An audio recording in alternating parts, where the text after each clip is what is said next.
Hello, Dave Kells here with another episode of the Independent CPA Firm Podcast, your source to thrive in today's market. Today, we're on location at the BDO Evolve Conference in Las Vegas, and I have three special guests with me from Roth&Co. Alice Lerman, Chief Growth Officer, Wendy Barlin, Head of CAS Practice, and Michael Wegg, Tax Partner. Happy to have you with us. I'd like to give you an opportunity. Just introduce yourself, give maybe a little history about your relationship with the firm. Yes. I've been in the accounting industry for more than 20 years, starting like many people in a Big Four firm. And I'll say I worked my way down in size and scale from Big Four to top 10 to top 20. I'm always rising through the ranks myself. Sure. Not an accountant. My background is management strategies. What I learned how to do was to help firms thrive and differentiate themselves with a focus on industry. And so I was brought into Roth to help as Chief Growth Officer, first with organic growth, which they want to do through everybody becoming a specialist. So we're a firm of specialists rather than generalists. Right.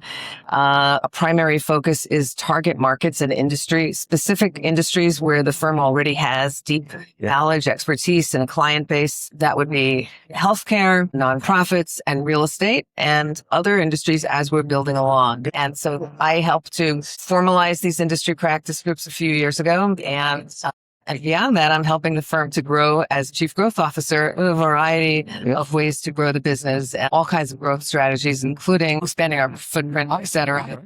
That's great. Yeah. Thanks for that. We'll get into that. We'll get a little deeper into that. Wendy, we go back a little bit. So, how are you? I'm good. Nice to see you. You as well. So I'm a CPA. I ran my own firm for 12 years. And after I sold, I was looking for something fun and exciting to do. So I came to work for Roth, and I am growing the CAS department, which is fantastic. It's a challenge in today's marketplace, but we're seeing huge growth, and I'm excited about with Alice's help where we can take it. Great. I want to dive into CAS a little bit more as we talk. But Michael. Hi, Michael Wegg. Nice to meet you. Yeah. Seems like you know Wendy and Alice. Yeah, we've chatted a bit. So great to meet you. So I'm a tax partner at Roth. Been with the firm for about 2.5 years. Before that, I was in Big Four. Yeah. And some of the things that Wendy spoke about is one of the reasons why I joined Roth&Co, which is a focus on industry practice. And my focus is around the financial services sector, helping with funds, fund of funds in that space. And also, with a lot of innovation that's going on now in the accounting practice, it gives me an opportunity to go to a firm. It's not that's mid-size. It's going through a lot of the things that the mid-size firms are going through as far as, different things with AI and stuff like that, it's really exciting and interesting and opportunistic. So I'm enjoying it a lot. Great. Yeah. Thanks for that. So obviously the angle of this is the independent side. Yes. And you touched on it before when you said, not a CPA, but you're a professional helping accounting profession grow. Yeah. And I think that is the playbook of larger firms. So to have a chief growth officer from a small to mid-sized firm is obviously indicative of taking the step that we need to do these things in order to compete. So do you want to expand on that a little bit? Yes, absolutely. We are fiercely independent. I'll say our managing partner, Zach Waxler, is truly a visionary and has, it's a big, bold goal of our firm to grow and expand in multiple ways. And one of them, is through expansion in other footprints and other locations, and bringing in talents and bringing in businesses that can join us in this growth journey. Right. In order to do that, our firm spent the last year or two, I'll say, bulking up and strengthening our infrastructure, our firm, and it is set for growth. The investment was significant, really significant investment in a C-suite with world-class talent coming from firms much larger than ours to join us in this journey. So bringing in a world-class CFO and a world-class chief people officer, and myself, I'll say humbly, I don't know about world-class, but certainly have many years seeing what the big boys have done with building up firm differentiators through industry specialties and service offering, service-like specialties. Just like the expertise that you hear coming from Wendy and from Michael with the area of deep focus they have. We also have an international tax expert that joined the firm, the tax side. And we're doing more and more of that. And that's what we're looking for to bring to our firm, is to continue to expand and deepen our expertise that we already have in our chosen industries, or to complement the industries and the services with other deep specialties. So, we're, I say, overbuilt for the firm our size today, but we're ready and set to go to support. That's a great position to be in, and investment. I like to hear that, because it does take investment in talent, technology, going into new service lines. CAS is not a buzzword, but a new-ish way of saying kind of what we've all done for years. Right. So if you want to talk about the CAS practice and what are plans for growth there. It's part of the investment, because when I arrived on day one, I had to hire people. We had no business, we had no revenue, and I was supported to hire a team of people. Sign up for softwares, get everything in place so that we could get started. And so I think that was part of the investment, and it's paying for itself. CAS is a profitable line in the firm. Right now, our goal with the industry specialties is also really to be able to capture as much of the audit and tax work as we possibly can, because to support those partners, to allow them to do their best work. Right. So that's really where we started before we went to market, is to support our partners to do their best work, so CAS can bring them financial statements and data that is helpful. Touch on it yet, but another aspect of it, of investment is, I think you said infrastructure, but it's got to be world-class process, right? Efficient process throughout the firm. Yeah. Old school practice management, if you will. Data. Yeah. You need data to analyze how the firm itself is profitable. You've made investments in those areas as well? Yes. In fact, this is a really important focus of our managing partner. And to that end, he also, I was remiss in not mentioning, part of that C-suite is a CIO and a team that he's been allowed to build to help our firm be on the forefront and on the cutting edge of technology to support our firm's processes and procedures. One of the things I learned, and I think we all are probably in agreement, is there's no magic bullet to these great technologies and AI. That it would be the tail wagging. It would only be so easy, that's right? It's the tail wagging the dog if that's your starting point. But if you start with people, and then processes, and then the technology that supports all that as the tools, and being on the forefront of that after you've got the people and the processes in place, they all work in sync.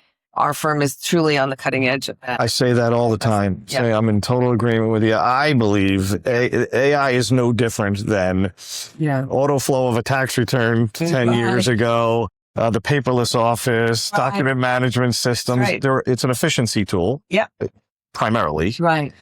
Yeah, deeper utilization on audit analytics, tax analytics will certainly come along, but the human relationship, we talked about it earlier, can never go away. That's the bedrock of all of this. So as long as we're talking about AI and technology, tell us about the tax side. I'm actually part of the technology committee at a firm. We'll come to BDO Evolve and going to the floor where they have all the AI companies and the latest technology. It's like a candy store. But I think that, it's finding out like where are your areas of focus? What do you need? I think also one thing that I'm focusing on, I think a lot of firms in our space, is looking at the technology stack, because there's so many different type of tools out there that, okay, if I buy this AI tool, how's it talking to this one? How's it integrating into a dashboard? We see metrics. So you really face you have to take a look at every single piece of it and see how it fits into a puzzle. Sure. And then going back to your point as far as the client relationship, the client experience, one thing I'm seeing more and more working with a mid-sized firm versus a larger firm is that the client looks at you. The questions I get from clients on a day-to-day is all-encompassing, meaning it's not just I'm a tax person, it's a tax question, that's it. Right. It's much more. It's a business advice, or whether it's going for a loan or you get questions that I get questions out every week that are out of my comfort zone. And I think that's something that a mid-sized firm helps with clients of our size and as they grow, that puts us in a different light than potentially other bigger firms that are focused on one service line in one area. So that's one thing that I actually enjoy a lot it's challenging sometimes, but it's also enjoying and rewarding to help clients as they grow. Sure. Yeah. Well, clients are getting more complex. Their needs are more complex. And as firms grow, you have to grow along with the clients. Relationships, right? Yeah. So, right. Yeah. so you be a great tax person, but if you can't handle those relationships and enjoy those relationships, that's where we also so special. Right. So our audience is independent firms, many smaller than the size of your firm. What advice would you give to a smaller firm that is looking to grow? Yeah. What was the path you took? What are the essentials that need to take place? We touched on, senior management team that is dedicated to investing in, but what else? What else is involved? He's got an opinion too, Alice. There you go. Opinion too. The advice is that the firm should be leveraging its people for what they do best, and then figuring out the way that you can offload the things that are not your core competency to others and leverage them as well. And that's what we feel that we bring to the table. Right. And one of the things that we've done to help our firm and to help other firms is to build out to meet the needs of clients more broadly. So yes, we've got our compliance services as the bread and butter every day, the tax of the audit work that we do. Right. But we also have, sorry, the fly is getting me. We also have a custom tech business that helps our clients with, customizing their out-of-the-box systems, integrating them, Power BI customization. We have a built-out advisory practice with TAS, transaction advisory, estate planning, things like that. And then we have another sister company that's wealth management and investment advisory for our clients, our high net worth clients. Right. So I'm telling you that I think firms that don't have all those pieces and parts can still play in the game, but they can be a part of a bigger organization that will help them leverage what they do best. Yeah. And, BDO is an example of a network you could plug into, right? Or at least get some guidance on, but you do have to broaden your service line and your specialty advisory practices, et cetera. I just want to pivot a little bit to a topic of offshoring. I don't know if you utilize that. What are your thoughts? That's another big piece of what we do. And again, our matching partner, Zach, came on early with doing that and felt it's got to be leveraged in order to make us not just more efficient, but more competitive. And so we have built it to the point now where we have 40 employees or so in the Philippines. We have our own office, and we are absolutely fully leveraging that. Yeah. We have offices also in Israel. Yeah. And we also use that as a form of offshoring, as well as a new market for us to build the business there as well. Yeah. So we absolutely are very much committed to that. I see that as a key driver of net income margin that you can reinvest directly back into the firm without affecting compensation at the partner level or even staff level, but you can truly see the benefits, immediately by reinvesting there.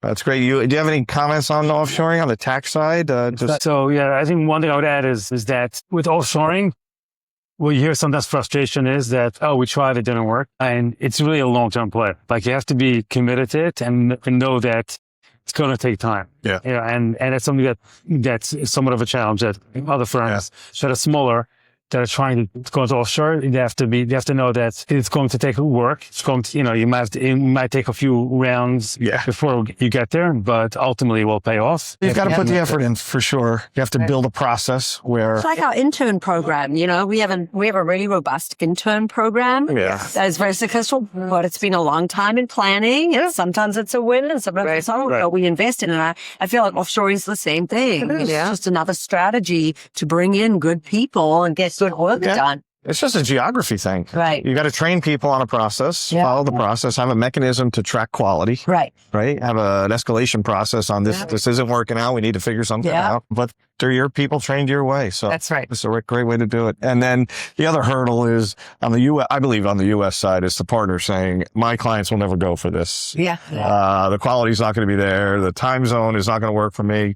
Get over all of that. It's a way to do an efficient process where you could focus your time more on client service rather than this nuts and bolts. Yeah. I think we've been in this game with the offshoring at least 5 years. Okay. Well before I came on board, I've been with the firm for a couple of years and focused on what I do well. And we absolutely leverage that offshoring, but it takes time. Yeah. Right. No, I agree. 100%. Yeah. Thank you.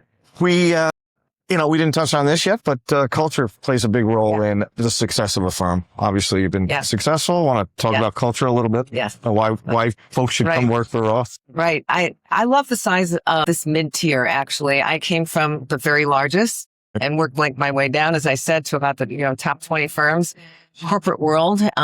And I will tell you that the culture is like a breath of fresh air. It's such a pleasure to work with people that care about each other. Right. I mean, it's a family. Yeah. It's a family feeling. Every new baby of every employee gets celebrated by the firm, every wedding, and people reach out and help each other when there are personal issues and, tragedies or things go wrong in families. Everybody's there to support each other and help each other. And that should continue. That we want. That's terrific. Yeah. Yeah. People want that. They want to be proud of where they work. Yes. They want to feel a family type camaraderie. Yeah. That's terrific. So next little piece of growth, M&A growth for your own. We've talked about this. You're looking to expand your footprint, add volume in other offices, other partners in areas. So what's your strategy? We have 3 strong offices in the U.S. with about approximately equal staff in each location. The original office in Brooklyn, another one in New Jersey, and then in Chicago. We would love to build in other markets and to expand those markets as well. Sure. We're ready to merge in and merge up tuck-ins, and we're open to listen to whether it's a technology play that will help align to our technology specialty business, or one of our other service offerings like CAS to bring in and bolster and strengthen the CAS practice, or another geo marketplace, or one of the ones we have right now would be really ideal. Yeah. And you've built the infrastructure to handle that kind of growth. So CAS across all offices, all platforms. Remote. Yeah.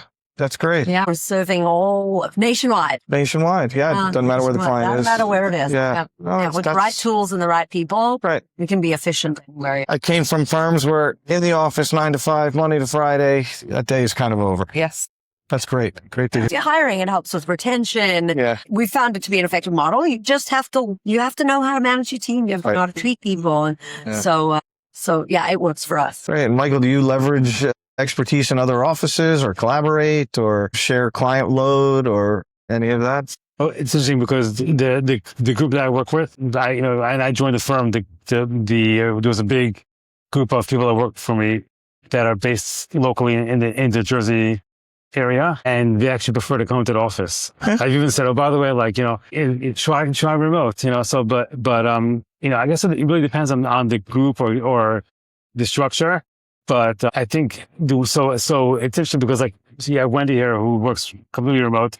I work 95% not remote. And what I'm trying to actually broaden people's horizon is try working remote.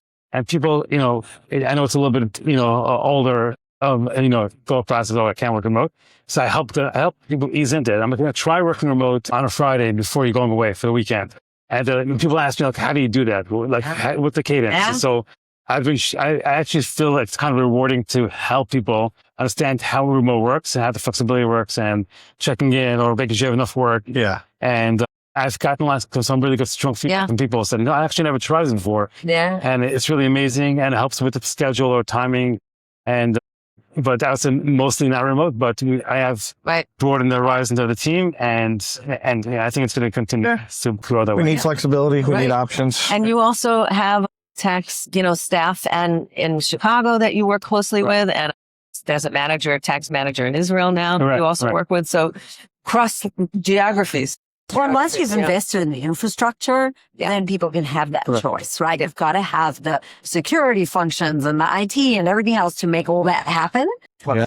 And then, well, thanks for giving us some insight. Any final thoughts, Michael, on our conversation here? The final thought I would say is that, the future bright in the accounting space. I think you mentioned before, the AI and technologies is a new buzzword. We'll see that a lot in the space. Even really small firms are looking to see how to invest in the future. Right. And I think one thing that's interesting with the technology explosion is that even a smaller firm could now compete with the really big firms. Absolutely. There used to be a barrier to build out your own technology or software. I think that barrier has gotten very, very low now. And I think it really helps independent firms who are looking to grow, that it's much easier now to implement some of those technologies. Yeah, totally agree. Wendy? I'd say just piggybacking on the AI discussion, you know, I'm dating myself here, but I remember when QuickBooks first came around, everybody said, oh, accountants are going to be out of business. We don't need bookkeepers anymore. We have QuickBooks. And I feel it's much the same with AI, where people will say, what's going to happen to CAS? Now we have AI. I think the same thing is going to happen. It's actually going to create more work for us and not less, in the same way that QuickBooks. Totally agree. Yeah. Totally agree. To say that all of that infrastructure, all of the technology, all is in support of outstanding client relationships. It's not just about the client service, because they are already paying for excellent service. They're paying a fee. It's for everything that surrounds that, the whole client experience. Are we easy to work with? Are clients feeling like we're meeting their needs, both as business advisors and personal, relationship building is absolutely key today and will be always key in the future. Always. Sky's the limit for us. How big will we grow? And, when that's all going to happen is not, we don't know all those answers, but we know we're doing it with our clients as the highest priority, and our own people is our second highest priority. Client relationship is number one, and you sound like you got a great growth strategy going forward. Thank you. All the best for the future. Thanks for coming on here. Very nice to meet you. Great. Yeah. Yeah. So that's our episode of the Independent CPA Firm Podcast. If you thought today's episode was helpful, please subscribe and like us, and we'll see you next time. Thanks.